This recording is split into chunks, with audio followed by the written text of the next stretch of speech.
Assalamualaikum warahmatullahi wabarakatuh. Perkenalkan, nama saya Fathia Zahra Jageza, NIM F1D321022 dari Prodi Teknik Geofisika Fakultas Sains dan Teknologi. Baiklah, hari ini saya akan mempresentasikan pengerjaan dari studi kasus yang telah diberikan. Baiklah, ini merupakan studi kasus yang telah diberikan yang akan saya analisis.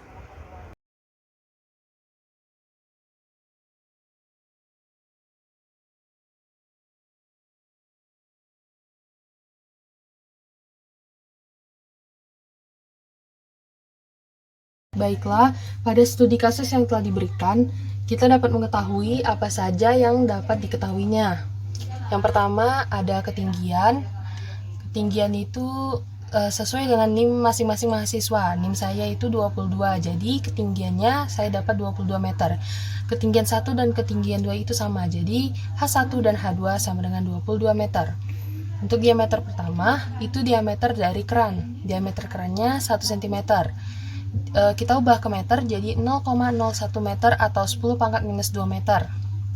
Untuk D2 nya itu diameter dari kebocoran. D2 sama dengan 0,1 cm, kita ubah ke meter jadi 0,001 meter atau 10 pangkat minus 3 meter. Baiklah, untuk yang ditanyakan di studi kasus tersebut adalah berapakah debit dan volume air yang keluar dari keran ketika terjadi kebocoran. Baiklah, untuk menjawabnya itu saya bedakan menjadi dua kasus, yaitu kasus 1 dan kasus 2. Kasus 1 itu merupakan jika diasumsikan tidak ada kebocoran pada menara air, dan kasus 2 saat terjadi kebocoran pada menara air. Jadi pertama kali kita tuh harus mencari kelajuan air dan luas penampang. Untuk mencari kelajuan air, V1 sama dengan akar 2 GH1. Kenapa bisa akar 2 GH1? Itu merupakan rumus turunan dari rumus hukum Bernoulli, yaitu yang berbunyi P0 ditambah 0 tambah rho GH1 sama dengan P0 ditambah setengah rho V2 kuadrat ditambah rho GH2. Turunannya yaitu menjadi V sama dengan 2GH. V sama dengan akar 2GH. Tinggal kita masukkan akar 2 dikali 10 dikali 22 sama dengan akar 440. Akar dari 440 itu yaitu 20,97 meter per sekon. Selanjutnya kita mencari luas penampang. Luas penampang itu A1 sama dengan pi R kuadrat. Kan R-nya kita belum ketahui, jadi kita harus mencari terlebih dahulu R-nya berapa. Untuk mencari R-nya, kita menggunakan rumus R sama dengan D per 2. Jadi R sama dengan D1 per 2 sama dengan 0,01 per 2. Jadi hasilnya 0,005. Atau jika kita pangkatkan menjadi 5 dikali 10 pangkat minus 3. Jadi, untuk mencari luas penampangnya, kita langsung masukkan saja karena sudah ketemu R-nya. Pi-nya saya menggunakan 3,14 dikali 5 kali 10 pangkat minus 3 kuadrat. 5 kali 10 pangkat minus 3-nya dikuadratkan terlebih dahulu menjadi 25 dikali 10 pangkat minus 6. Jadi, 3,14 dikali 25 kali 10 pangkat minus 6, hasilnya 78,5 dikali 10 pangkat minus 6. Saya turunkan pangkatnya menjadi 7,85 kali 10 pangkat minus 5 meter kuadrat. Setelah mendapatkan hasil kelajuan air dan luas penampang, kita dapat langsung mencari debit dan volume. Yang pertama kita mencari debit terlebih dahulu. Q1 sama dengan A1 dikali V1. A1 tadi kita dapat 7,85 kali 10 pangkat minus 5 dikali 20,97. Hasilnya 164,61 dikali 10 pangkat minus 5. Saya kecilkan agar pangkatnya tidak terlalu tinggi menjadi 1,64 dikali 10 pangkat minus 3. Jadi untuk mencari volume saya menggunakan rumus V1 sama dengan Q1 kali T. Dari mana saya mendapatkan rumus Q1 kali T ini? Dari turunan rumus Q sama dengan A dikali V. Dari rumus turunan Q sama dengan V per T. Untuk mencari volume maka rumusnya menjadi V sama dengan Q kali T. Jadi Q1 kali T sama dengan 1,64 dikali 10 pangkat minus 3 dikali 60. Kenapa dikali 60? Karena hitungannya itu per menit. 1 menit kan 60 detik. Jadi saya menggunakan satuan second, yaitu 60 detik. Nah, setelah dikalikan, hasilnya menjadi 98,4 dikali 10 pangkat minus 3.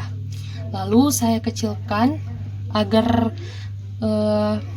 pangkatnya tidak terlalu tinggi, menjadi 9,84 dikali 10 pangkat minus 2 meter kuadrat. Baiklah, kita ke kasus 2, yaitu saat terjadi kebocoran pada menara air. Jadi kita sama seperti kasus pertama tadi, kita harus mencari kelajuan air dan luas penampang terlebih dahulu sebelum mencari debit dan volume. Jadi untuk V2, untuk mencari kelajuan air, V2 sama dengan akar 2 GH2. Sama rumusnya seperti yang tadi, sama dengan akar 2 kali 10 kali 22, sama dengan akar 440. Akar 440 itu 20,97 meter per sekon. Oke, untuk mencari luas penampang yang kedua, sama rumusnya, Pi R kuadrat sama dengan Pi R kuadrat. Kan R-nya belum diketahui, jadi kita harus mencari R-nya terlebih dahulu. R sama dengan D 2 per 2 sama dengan 0,001 per 2 sama dengan 0,0005, atau jika kita bangkatkan menjadi 5 dikali 10 pangkat minus 4. Langsung kita masukkan ke rumusnya, 3,14 dikali 5 kali 10 pangkat minus 4 kuadrat. Kita kuadratkan terlebih dahulu jadi 25 kali 10 pangkat minus 8. 3,14 dikali 25 dikali 10 pangkat minus 8 jadi 78,5 dikali 10 pangkat minus 8. Saya kecilkan agar pangkatnya tidak terlalu tinggi, menjadi 7,85 dikali 10 pangkat minus 7 meter kuadrat. Jadi kita bisa langsung mencari debit dan volumenya. Q2 sama dengan A2 dikali V2 sama dengan 7,85 dikali 10 pangkat minus 7 dikali 20,97. Hasilnya 164,61 dikali 10 pangkat minus 7. Hasil saya kecilkan agar pangkatnya tidak terlalu besar, menjadi 1,64 dikali 10 pangkat minus 5. Untuk mencari volumenya, volume yang kedua nih, V2 sama dengan Q2 kali T. 1,64 dikali 10 pangkat minus 5 dikali 60. 98,4 dikali 10 pangkat minus 5 hasilnya. Lalu saya kecilkan lagi agar pangkatnya tidak terlalu tinggi, menjadi 9,84 dikali 10 pangkat minus 4 meter kuadrat. Jadi tadi kita telah ketemu debit dan volume dari dua kasus. Jadi sudah kita dapatkan, jadi debit dan volume air yang keluar dari keran saat terjadi kebocoran, yaitu untuk mencari debit saya menggunakan rumus Q sama dengan Q1 dikurang Q2. Mengapa saya kurang, tidak saya tambah? Karena diameter keran lebih besar dari diameter kebocoran. Jadi otomatis air yang keluar dari keran lebih deras atau lebih cepat dari lubang kebocoran tersebut. Jadi Q sama dengan Q1 kurang Q2. 1,64 dikali 10 pangkat minus 3 dikurang 1,64 dikali 10 pangkat minus 5. 1,64 nya kita keluarkan, jadi 1,64 dikali 10 pangkat minus 3 dikurang 10 pangkat minus 5. 1,64 dikali 9,9 dikali 10 pangkat minus 4. Hasilnya 16,23 dikali 10 pangkat minus 4. Saya kecilkan jadi 1,6 dikali 10 pangkat minus 3 meter kubik per sekon. Jadi inilah debitnya. Volumenya V sama dengan V1 kurang V2. 9,84 dikali 10 pangkat minus 2 dikurang 9,84 dikali 10 pangkat minus 4. 9,84 nya kita keluarkan, jadi 9,84 dikali 10 pangkat minus 2 dikurang 10 pangkat minus 4. 9,84 dikali 9,9 dikali 10 pangkat minus 3. Hasilnya 97,41 dikali 10 pangkat minus 3. Saya kecilkan menjadi 9,7 dikali 10 pangkat minus 2 meter kuadrat.